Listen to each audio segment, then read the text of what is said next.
That's the music of Mozart, the Rondo in D major, Churchill 485, starting us off. Leif Ove Andsnes at the piano. Welcome to Sunday at the Piano. I'm Daniel Vnukowski.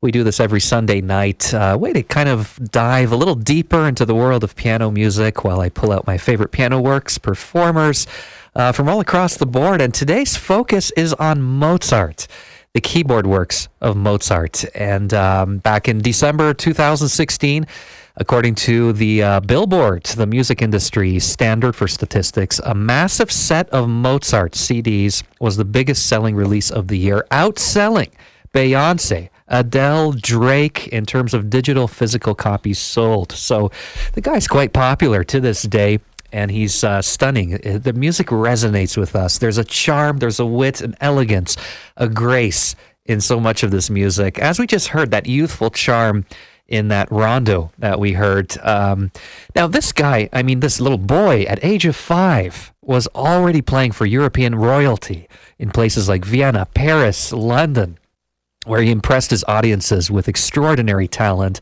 At age 5, his father, Leopold Mozart, really pushed him from a young age.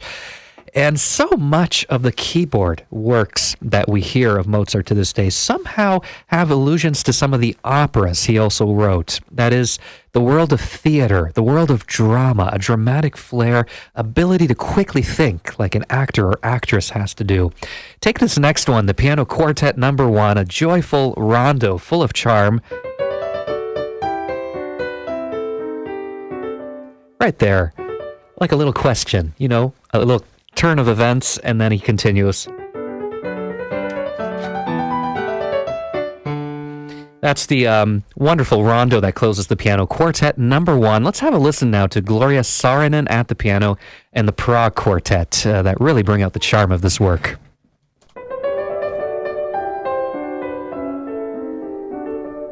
That was the finale to the Piano Quartet No. 1, a work I've performed extensively in chamber music settings. Gloria Saarinen played on the piano with the Prague Quartet, string quartet there. And so there are so many emotions and drama that this music has. That was the joyful ending, but the opening movement is completely different. A little bit more of that Queen of the Night, defiant kind of vibe in that one. All right, I'm going to have to take a short break here, but I'll be back with more Mozart. We'll talk a little bit more about other operas he had written, how they influenced his music, and also a famous duel that Mozart had with another pianist visiting right after this break. That was the Piano Sonata No. 2 in the key of F, a very brisk, quick presto that closes that one, and one of my favorite interpreters of the music of Mozart. When it comes to the piano realm, Clara Haskell, revered for her very delicate touch, profound interpretations, and a tender yet spirited quality that she brings into these Mozart sonatas. That one is just sparkling with energy, again showing some of Mozart's youthful brilliance. Next up, we turn to some of the darker moments of Mozart's repertoire. This is the Piano Concerto No. 20, the Allegro movement here, featuring Clara Haskell once again. And when it comes to the minor key, one thinks of Don Giovanni.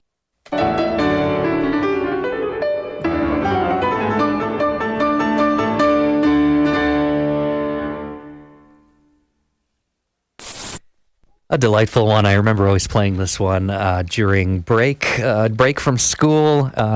We require one more pianist, 4 hands, 2 pianos, and it's just a joy to play that. We heard Martha Argerich on the piano with Alexander Rabinovich joining in on piano 2. A delightful sonata in D, Churchill 448. And there was once a famous duel, a friendly duel of improvisation when Muzio Clementi arrived at the court of Emperor Joseph II in Vienna, and the emperor was to decide who was the better improviser. We have those still to this day, those duels in piano bars, jazz settings, who could bring out more juice out of a theme. You go kind of back and forth. And in this case, the emperor declared it a draw between Muzio Clementi and Wolfgang Amadeus Mozart. However, later Mozart thought, you know what, I had won this one. This one was mine. Come on, the emperor wasn't being fair. he privately considered himself to be the superior musician.